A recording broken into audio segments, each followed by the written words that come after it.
চলে এসেছি আপনাদের প্রিয় শো নিয়ে, স্যাটারডে ম্যাটিনি শো। হ্যাঁ, আমি জানি আপনারা এই শোতে অপেক্ষা করেন সেই চেনা মানুষের অজানা গল্প শোনার জন্য। আমাদের চারপাশে এমন অনেক মানুষ আছেন যারা আমাদের খুব পরিচিত, আমরা তাদের চিনি কিন্তু জানি না তাদের অনেক কথা। আজকে এমনই একজন অভিনেতাকে আমি নিয়ে এসেছি, যিনি তার অভিনয় প্রতিভার গুণে আমাদের খুব পরিচিত, কিন্তু আমরা অনেকেই হয়তো জানি না তার মহান কর্মকাণ্ডের কথা।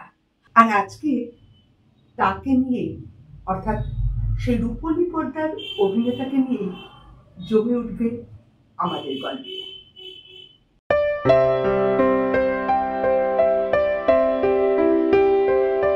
আমারও 6 মাস সময় দিতে কোনো আপত্তি নেই, তাতে যদি ওনার আমার উপর একটু অভিযোগ কমে আর কি।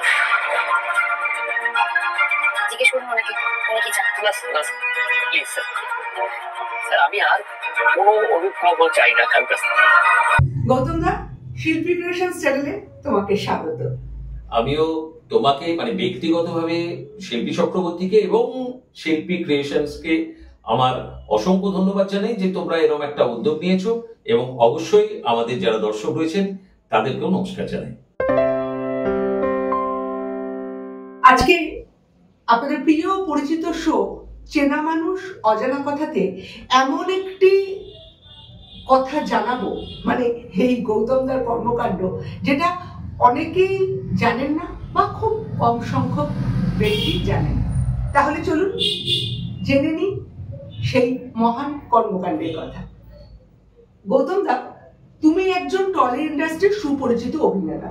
তোমাকে বিভিন্ন সিরিয়ালে রূপলী পর্দায় আমরা দেখতে পাই, কিন্তু আমরা দেখছি যে ইচ্ছামতির মতো একটা ভারী সুন্দর সাংস্কৃতিক সংস্থা আজকে তোমার হাত ধরে সুন্দর স্রোতে বয়ে চলেছে।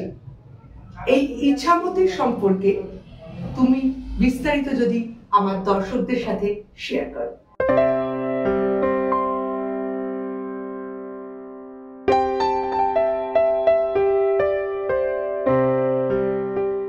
ইচ্ছামতি একটা সংস্থা যেটা আমরা উত্তর কলকাতার বুকে শ্যামবাজার অঞ্চলে দীর্ঘ 18 বছর ধরে চালাচ্ছি।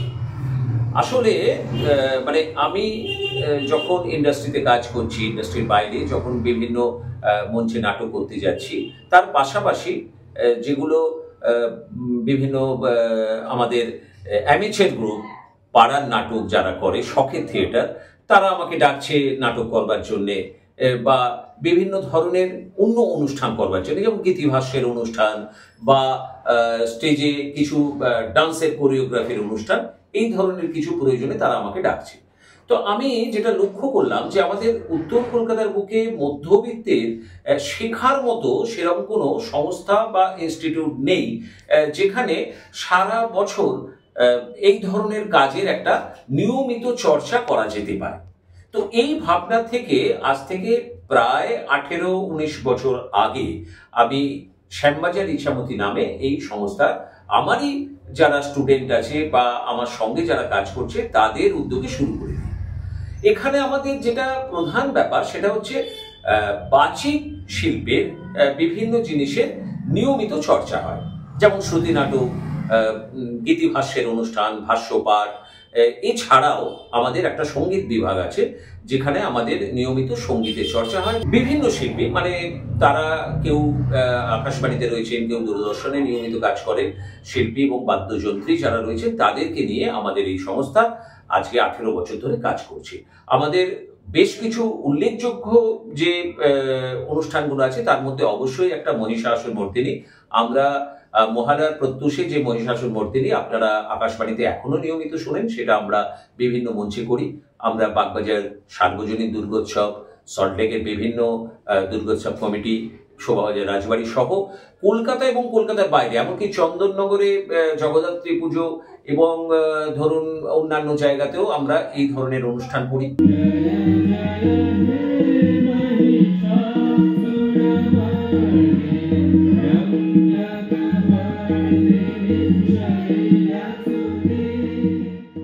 তাছাড়া গীতিভাষ্যের অনুষ্ঠান আমরা সরকারি এবং বেসরকারি পর্যায়ে প্রচুর অনুষ্ঠান আমাদের শিল্পীদের নিয়ে করি। তারা নিয়মিত চর্চার জন্য যেটা উপকৃত হয়েছে মধ্যবিত্ত পরিবারের ছেলে মেয়েরা যারা বিভিন্ন পেশাতে যুক্ত, ধরুন কেউ কাজ করে, কেউ হয়তো পড়াশোনা করে, কেউ হয়তো প্রফেশনে হয়তো কেউ চিকিৎসক বা অন্য কোনো কিছু কাজ করেন, তারা নিয়মিত আসছেন এবং তারা চর্চা করছেন। তাদের চর্চার মধ্যে থেকে ইছামতি একটা সুন্দর উপস্থাপন করতে পারছে অনুষ্ঠানগুলোকে, এবং তারাও নিয়মিতভাবে করার জন্য তারাও এই জগতে খুব পরিচিত মুখ হয়ে উঠছে। বাহ, অপূর্ব। এইরকম একটা সুন্দর চিন্তা ভাবনা এবং সৃজনমূলক চিন্তা ভাবনা, সত্যি আপনাকে সাধুবাদ জানাই। ইছামতির মতো এরকম একটা সাংস্কৃতিক সংস্থা, এরকম একটা সুন্দর উদ্দেশ্য, নিজে একটা ভালো রূপলী পর্দার জায়গায় থেকে আপনি ভেবেছেন, সবার জন্য ভেবেছেন, এটা সত্যি কোনো তুলনা হয় না। আচ্ছা গৌতম দা, আপনাকে একটা প্রশ্ন করছি। আমি তো দেখি সোশ্যাল মিডিয়া এবং বিভিন্ন জায়গায় ইছামতি সারা বছরই প্রায় বিভিন্ন রকম প্রোগ্রাম করে থাকে। তো ইছামতির সদস্য সংখ্যা এখন কত? ইছামতির সদস্য সংখ্যা আমরা দুটো ভাগে দেখেছি। একটা হচ্ছে নিয়মিত যারা চর্চা করে, সেই সংখ্যা 20 কাছাকাছি। কিন্তু এছাড়াও আমাদের যখন ডান্সের প্রয়োজন হয় তখন আমরা হয়তো বড় গ্রুপ দরকার, যেমন আমরা কিছুদিন আগে মানে কয়েক বছর আগে আমরা সরকারি অনুষ্ঠান করলাম, সেখানে আমাদের প্রায় 30 জন মতো ডান্সের লোক দরকার হয়েছিল, প্রয়োজন হয়েছিল। তো আমরা তখন ওই বাইরের সদস্যদেরও নিয়ে নিই, তারা আমাদের সঙ্গে নিয়মিত কাজ করে এবং নিয়মিত কাজ করার জন্য তাদের সঙ্গে আমাদের একটা বোঝাপড়া আছে। তাদেরকে নিয়ে আমরা তখন ওই বড় স্প্যানেতে কাজগুলো করতে আমাদের সুবিধা হয় বলে সেই সংখ্যাটা তখন সবটা মেলালে প্রায় 35 জন বা তার আশেপাশে হয়ে যায়। এবং যখন আমাদের গানের অনুষ্ঠান হয়, আমাদের এরকম অনেক বাদ্যযন্ত্রী আছেন, তাদেরকে তখন আমরা নিয়ে অনুষ্ঠান করি। একটা হয়তো স্টেজে দেখা যায় যে 5 জন 7 জন বাদ্যযন্ত্রী আছেন যারা আমাদের গানের সঙ্গে যন্ত্রসঙ্গীতে সহায়তা করেন। তখন সেই সংখ্যাটাও তাদের সঙ্গে আমাদের নিয়মিত যেহেতু কাজ হয়, তারাও কিন্তু আমাদের পরোক্ষভাবে মেম্বার, মানে সদস্যই বলা চলে। হ্যাঁ, অবশ্যই। মানে ইছামতির হয়ে কাজ করা মানে সে হোক না রেগুলার বা হোক না প্রয়োজনে এলো, কিন্তু সবাই তো ইছামতির হয়ে কাজ করছে, সুতরাং তারা সবাই শিল্পী এবং তারা সবাই ইছামতির একজন মানে আন্তরিক সদস্য তাকে বলা যায়।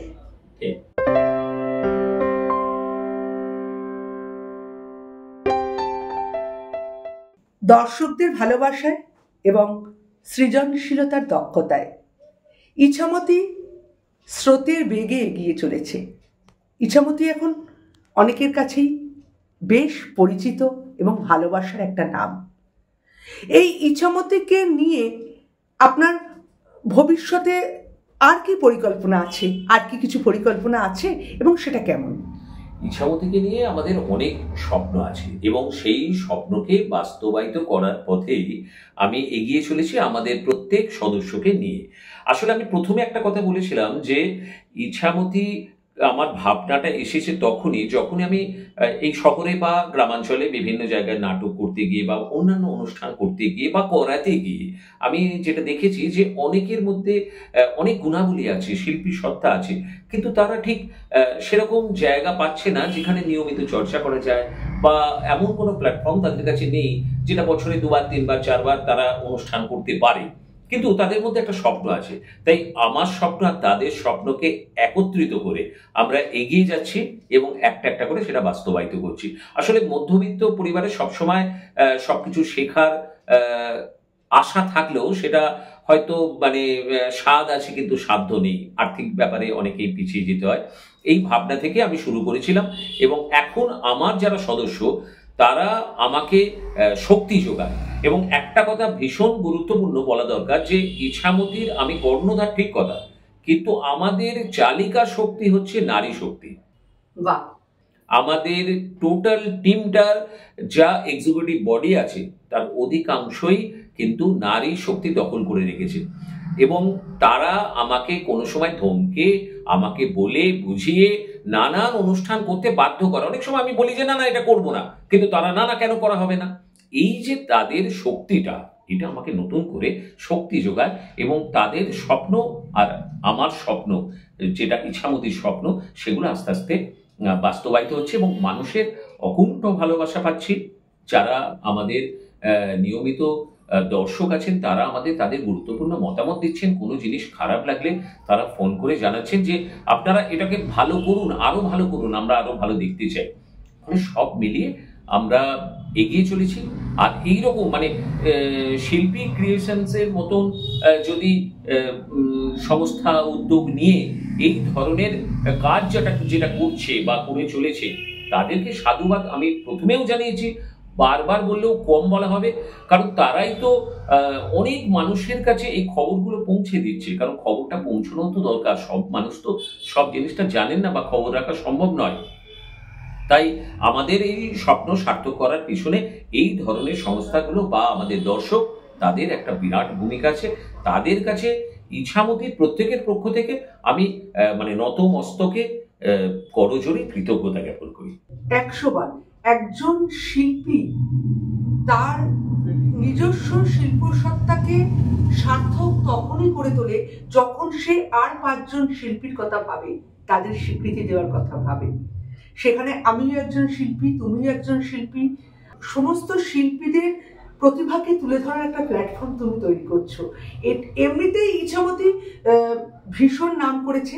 ঈশ্বরের কাছে প্রার্থনা করি ইছামতি তার এই সদিচ্ছা নিয়ে শিল্পীদের একত্রিত করুক, আরো অনেক শিল্পীর জন্ম দিক। আর এটা তো আমাদের কর্তব্যের মধ্যে পড়ে। তোমাকেও অনেক ধন্যবাদ যে এত সুন্দর একটা মানসিকতা, ভাবনা, সৃজনশীলতাকে নিয়ে তুমি কাজ করছো, এগিয়ে যাচ্ছ। আমাদের এখানে আজকেই বেশ কয়েকজন আমাদের সদস্য উপস্থিত আছেন। আমি শুধু তাদের সদস্য বলবো না, তারা সবাই শিল্পী, তারা উপস্থিত আছে। আমাদের অনেক সদস্য থাকা সত্ত্বেও আমি আজকে যাদের পেয়েছি প্রত্যেকেরই কিছু কিছু কাজের জন্য সবাই আমাদের মধ্যে উপস্থিত নেই এখন।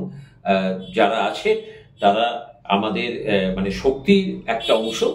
ইছামতি তারা চালিয়ে নিয়ে যাচ্ছে, তাদের সবার মিলিত প্রয়াসে ইছামতি আজকে এই জায়গায় এসছে, তারা এখানে উপস্থিত আছে। বাহ, তাহলে তো তাদের সাথেও আজকে কথা বলতেই হবে। নমস্কার, আমি ঝুনু ব্যানার্জি। বিগত 10 বছর ধরে আমি ইছামতির সঙ্গে ওতপ্রোতভাবে জড়িত। আমি প্রথমে এখানে আসি মহিষাসুর মর্দিনীতে গানের অংশগ্রহণ করতে। তারপর ধীরে ধীরে ইছামতির সহযোগিতায় আমি একজন বাচিক শিল্পী হয়ে উঠেছি, যেটা আমি কোনোদিন আমার ভাবনাতেই আসেনি। এই জন্য আমি নিজেকে গর্বিত মনে করি, নিজে গর্ববোধ করি। নমস্কার, আমি ডক্টর অর্ণব দত্ত, মনোরোগ বিশেষজ্ঞ। তো আপনি ভাবতে পারেন আমি ইছামতিতে কেন। দেখুন, আমি এখানে কিন্তু বাচিক শিল্পী বা কোনো রকম শিল্পী হওয়ার জন্য আসিনি। আমি প্রায় 15 বছর এই সংস্থার সঙ্গে যুক্ত আছি। আমার একটা সমস্যা ছিল, আমার কথা জড়িয়ে যেত, এবং এই সমস্যাটা এখন কিন্তু অনেকটাই কেটেছে, সেটা আপনি বুঝতে পারছেন। হয়তো পুরোপুরি কাটিয়ে উঠতে পারিনি। এবার আপনি ভাবতে পারেন তারপরেও আমি কেন, আমি তো শিল্পী নয়। ব্যাপারটা হচ্ছে কি, এটা একটা প্র্যাকটিসের ব্যাপার। তো এখানে এসে আমার প্র্যাকটিসটা খুব ভালো হয়। এইবার গৌতমবাবু আমাকে এত জোর করেন, আমার স্টেজ হয়ে গেছে অনেক কিছু। হ্যাঁ, তার সঙ্গে আর একটা উপকার হয়েছে, আমার বেশ কিছু পেশেন্ট আছে, যেহেতু আমি মনোরোগ বিশেষজ্ঞ, আপনি জানেন, বললাম একটু আগে, আমার প্রচুর পেশেন্ট আছে যাদের মধ্যে স্টেজ ফোবিয়াটা হয় বা অনেকের কথা জড়িয়ে যায়, সেটাও কিন্তু আমি এখানে পাঠাই। কেন পাঠাই? কারণ এটাকে আমরা ড্রামা থেরাপি বলি, বা এটা একটা সিবিটির অংশ, কগনিটিভ বিহেভিয়ারাল থেরাপির একটা অংশ। আমি অ্যাজ এ ডক্টর হিসেবে আমি এখানে পাঠাই গৌতমবাবুর কাছে, যাতে তারা শিল্পী হোক বা না হোক তাদের এই সমস্যাটাতে মিটে যায়। এবং আর কি বলবো, আমার এখানে আসতে খুবই ভালো লাগে, কেননা দেখুন এখানে একটা খোলা হাওয়ার মতো আমি পাই। বুঝতেই পারছেন, সারাদিন পেশেন্ট, সারাদিন নার্সিংহোম। এবার আমি যেখানে খুব বেশি নিয়মিত আসতে পারি তা কিন্তু নয়, মিথ্যে কথা আপনাদের বলবো না, কারণ আমি সময় পাই না, আমার প্রচুর চাপ, প্রচুর পেশেন্ট থাকে, আর বুঝতেই পারছেন। তবু আমি এখানে আসার চেষ্টা করি, অন্তত সপ্তাহে যদি একদিনও হয় একদিনও আসার চেষ্টা করি, মাসে যদি একদিনও হয় তাও আসার চেষ্টা করি, কারণ এখানে আমাকে খোলা হাওয়া দেয়। এবং তার থেকে বড় কথা হচ্ছে আমার এই প্র্যাকটিসটা চলতে থাকে।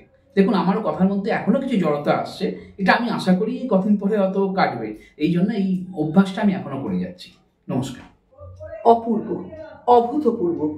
মানে ইছামতির যে এইরকম একটা ভূমিকা আছে, এই যে স্পিচ থেরাপি, এই যে স্টেজ ফোবিয়া কাটানো, আর এই যে আপনি এত সুন্দর করে বললেন, মানে আমার তো মনেই হচ্ছিল না যে আপনার মধ্যে কোনো জড়তা আছে। এবং এটার জন্য যে ইছামতির ভূমিকা অসাধারণ, এটা তো আমাদের মানে প্রত্যেক দর্শকদের আমি জানাচ্ছি, আপনারা দেখতেও পাচ্ছেন, শুনতেও পাচ্ছেন। এবং এটাও অনুরোধ করছি, যাদের এরকম কোনো সমস্যা আছে তারা অবশ্যই ইছামতিতে আসুন। সমস্যা কোথায় হারিয়ে যাবে আর একজন শিল্পী বেরিয়ে যাবে।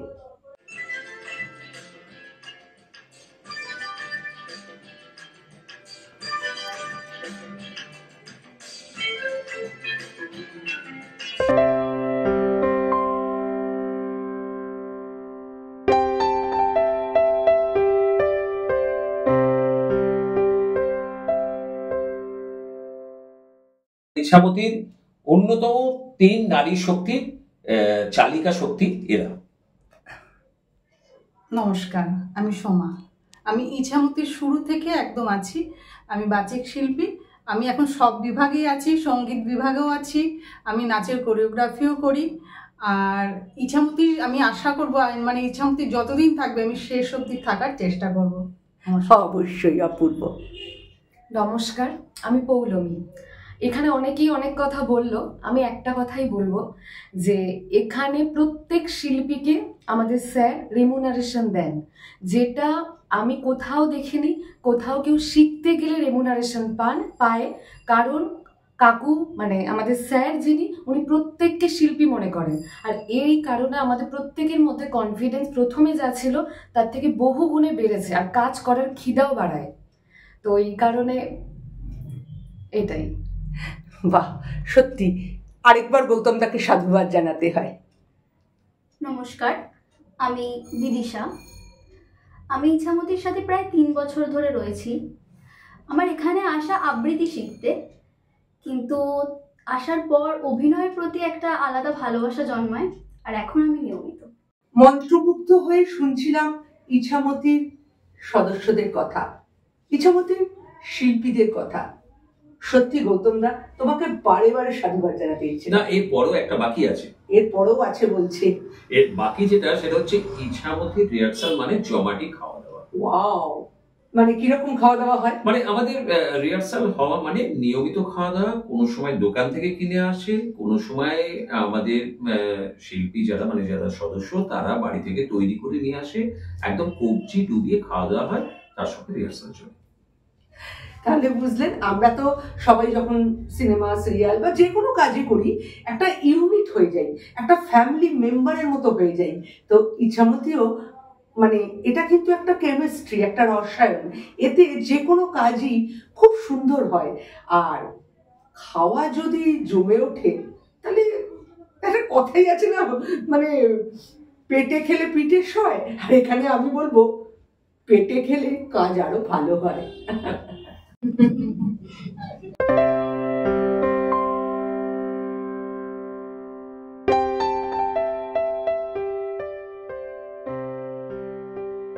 টলি ইন্ডাস্ট্রির ছোট পর্দার মন প্রাণ নিয়োজিত করেছেন ইছামতির হাত ধরে। আসুন বাবা, কখন মর্নিং ওয়াক করতে বেরিয়ে গেছেন? বসুন, চা খেয়ে যান। ভালোই হয়েছে বাবা বাড়িতে না আছেন। प्रमोटर साहब, आपको काम हम तो अधिक कर दिया। बाबा 50% राजी हो गया। क्या बात, लेकिन और 50% হয়ে যাবে, ধীরে ধীরে হয়ে যাবে। अरे धीरे को बात छोड़ो, अभी करने पड़ेगा। কি খাবেন জগা বাবু? अरे हमको कुछ नहीं खिलाना है, ससुर को खिलाओ, ज्यादा ज्यादा खिलाओ। গৌতমদার এই মহান কর্মযজ্ঞ, যদিও কান্ডারি গৌতমদা, কিন্তু আছেন সবাই। তাদেরকে কয়েকজনের সাথে আপনাদের পরিচয় করালাম। এদের সম্মিলিত প্রয়াস এবং গৌতমদার প্রতিজ্ঞা, আমাদের ভালোবাসা, সব মিলিয়ে ইছামতি এগিয়ে যাবে অনেক দূর, এটা আমার আশা নয়, কিন্তু এটা আমার দৃঢ় বিশ্বাস। গৌতম দা, তোমাকে অনেক ধন্যবাদ। তুমি তোমার এত ব্যস্ততম সময় থেকে, ইচ্ছামতি রিহার্সাল থেকে, নিজের শুটিং থেকে শিল্পী ক্রিয়েশনসকে সময় দিয়েছো, তার জন্য আমরা সত্যি কৃতজ্ঞ। অসংখ্য ধন্যবাদ, অসংখ্য ধন্যবাদ তোমাকে, অসংখ্য ধন্যবাদ আমাদের দর্শকদের। পরিবেশনায় ইচ্ছামতি শ্যামবাজার।